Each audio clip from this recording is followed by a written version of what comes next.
A pleasure to me all at last, and here we are for the second time with TV shows that deserve the spotlight. So now, here's what we're going to try our hand at next. We're going to go back to the past, a somewhat more obscured series as opposed to Harley Quinn.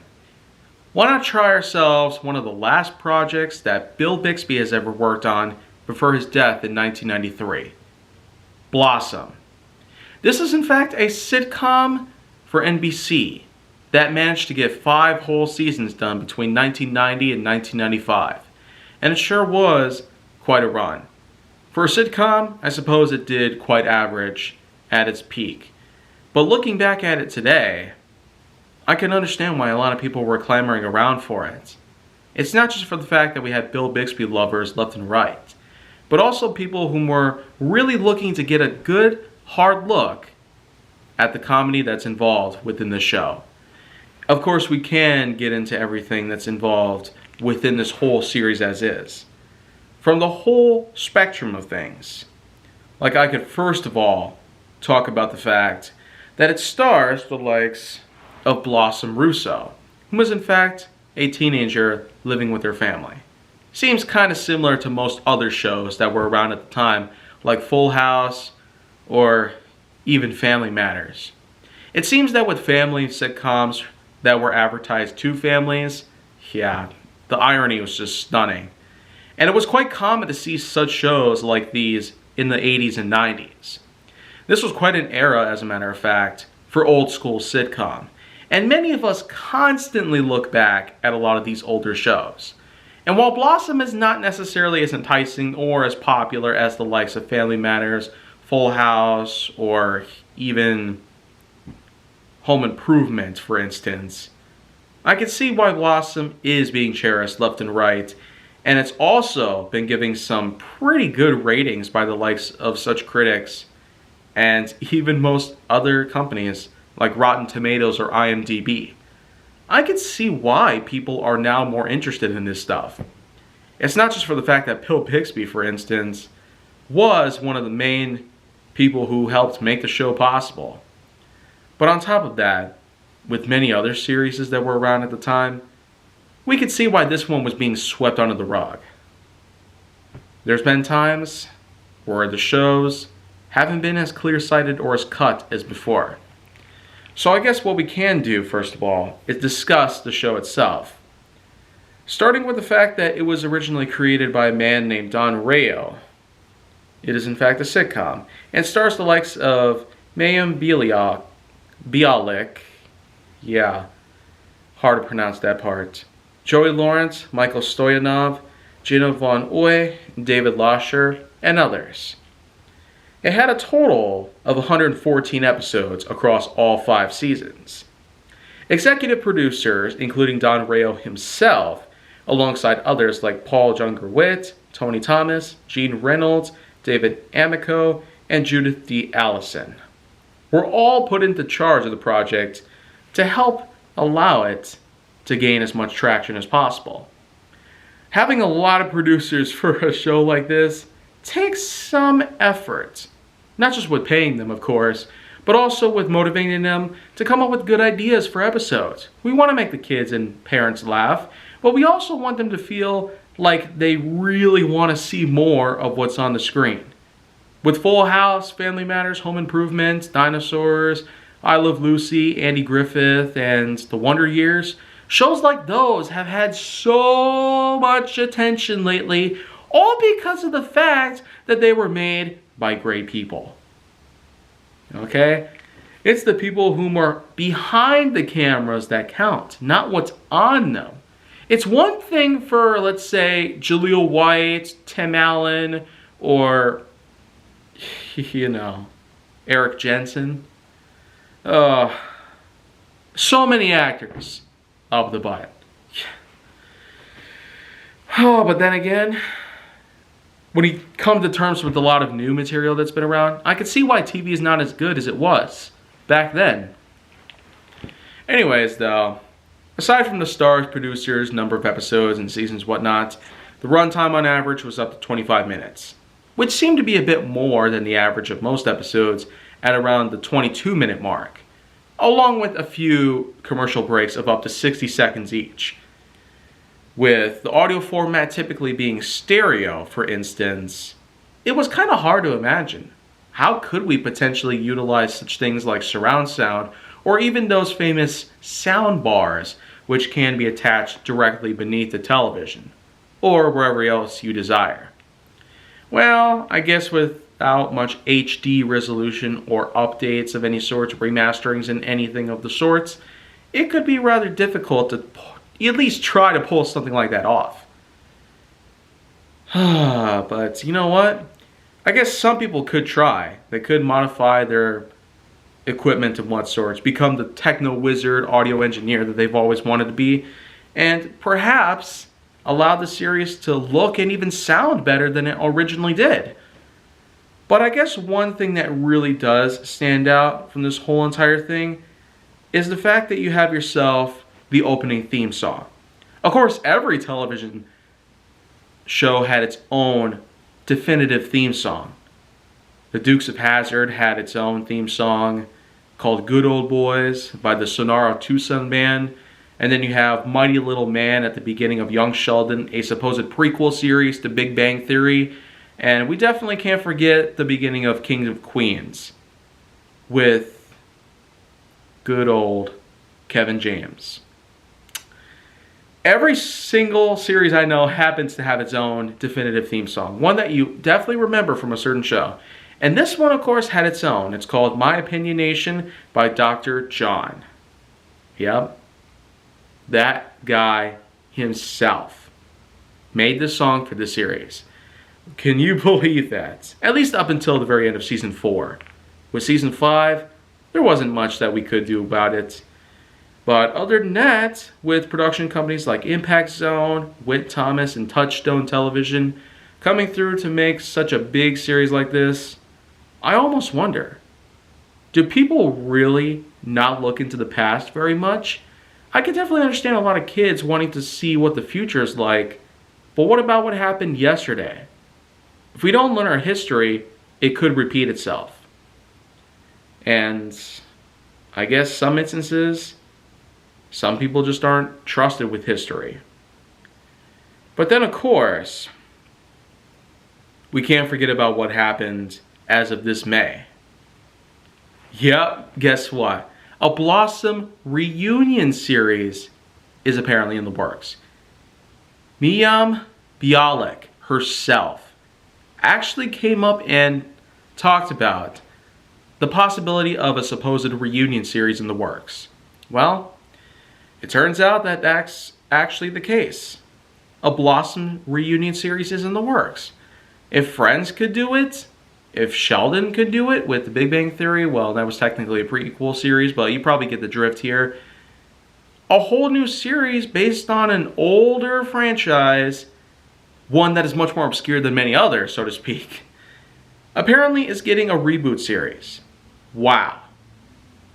I mean, even Futurama, believe it or not, happens to be getting its own reboot series as well next month. Like, I can't believe this. We're in such a big moment in history right now, here in the slobbering 20s, where apparently certain series are getting rebooted pretty much without notice. And well, I guess there's not much else I can do here, because those are the news that really shocked me. I guess what we'll just do here is go through every known episode in the whole series. Across all episodes that were made, we have the pilot from July 5th, 1990. The first ever episode in the series, the first ever in the franchise entirely. This is where Blossom herself actually daydreams. And this daydream was pretty scary. And then, of course, we get to the real beginning of the series, the second episode of the whole series, Blossom Blossoms. Episode 3, My Sister's Keeper. Episode 4, Dad's Girlfriend. 5, Who's in Charge Here? 6, Sex, Lies, and Teenagers. 7, I Ain't Got No Buddy. 8, Thanks for the Memorex. 9, The Geek. 10, Tough Love. 11, Such a Night. 12, School Days. 13, Papa's Little Dividend, and finally, for the first season, the last episode, premiered on April 29th, 1981, Love Stinks. Yeah, just the one season on its own. But then we get to all the other seasons and all the other episodes involved. Well, here we go. 24 episodes in total between September of 1991 and May 1992. 1, Second Base. 12, 2, Here Comes the Buzz. 3, The Joint. 4, I'm With the Band. 5, Honor. 6, To Tell the Truth. 7, Intervention. 8, Run for the Border. 9, Rockumentary. 10, Expectations. 11, You Can't Go Home. 12, This Old House. 13, It's a Marginal Life. 14, The Test. 15, Hot for Teacher. 16, 3 o'clock and All is Hell. 17, Losers Win. 18, The Letter. 19, Wake Up Little Susie, like the Everly Brothers. 20, You Must Remember This. 21, House Guests. 22, Wines and Misdemeanors. 23, Driver's Education. And the final episode, released on May 4th, 1992, is Spring Fever. Well, that's just season 2 here. So, I guess we'll just get on going with the third season here. Another 26 episodes would come by between August of 1992 and May 1993. Quite a wider margin in terms of time in contrast to what the second season did. But anyways, Runaway for episode 1. 2, Dear Mom.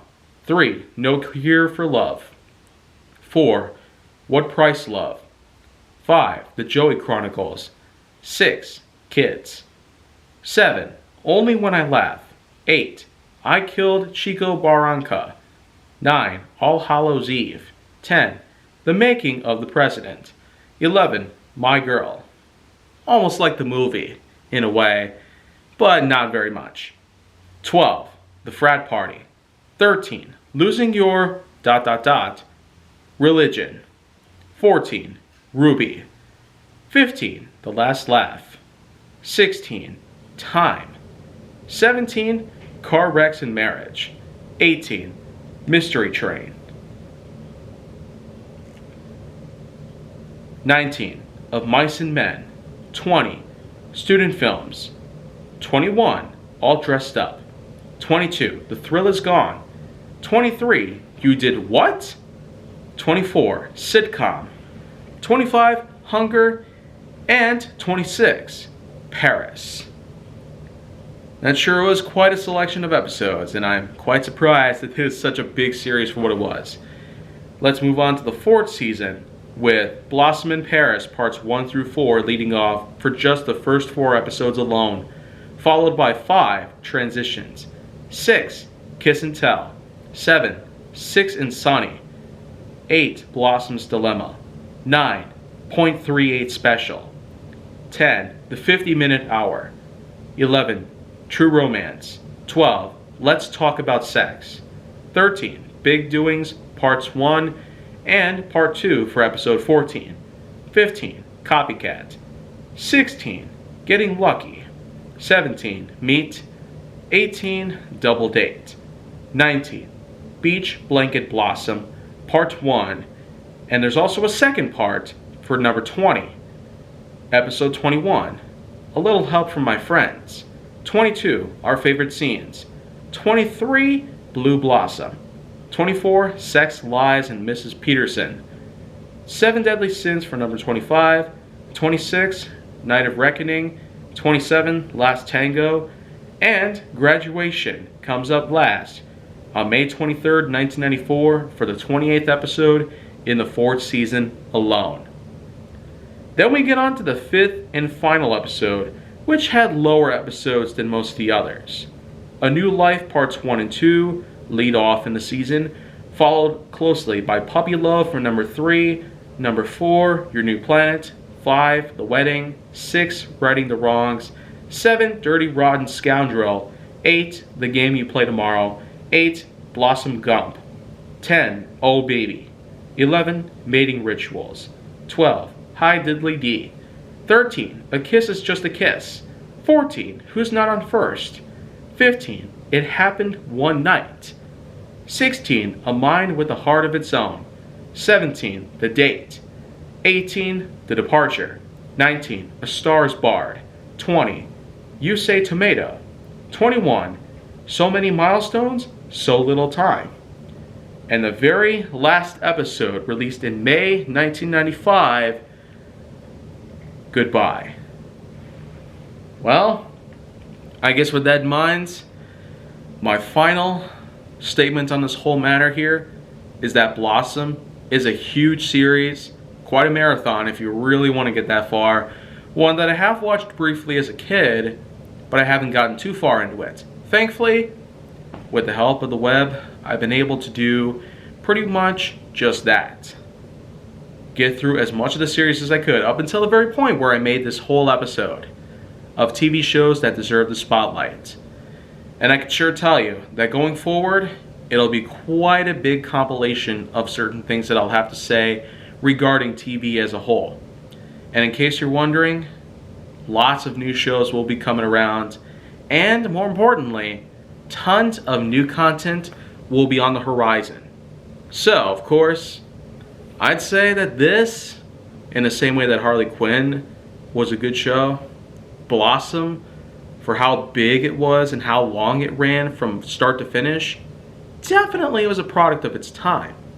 And I'm sure hopeful that someday we will get to see even more happen with the new upcoming series that hopefully we'll get some more information on in the near future. Until then, I'm Jay Nowak. This has been TV Shows That Deserve the Spotlight, and I'll see you once again this coming, well, Saturday. Instead of daily, we'll just make this a weekend event. 2 episodes for every week. So, make sure that you like, subscribe, comment, follow me on social media, and stay on the Hollywood side if you'd like to see more.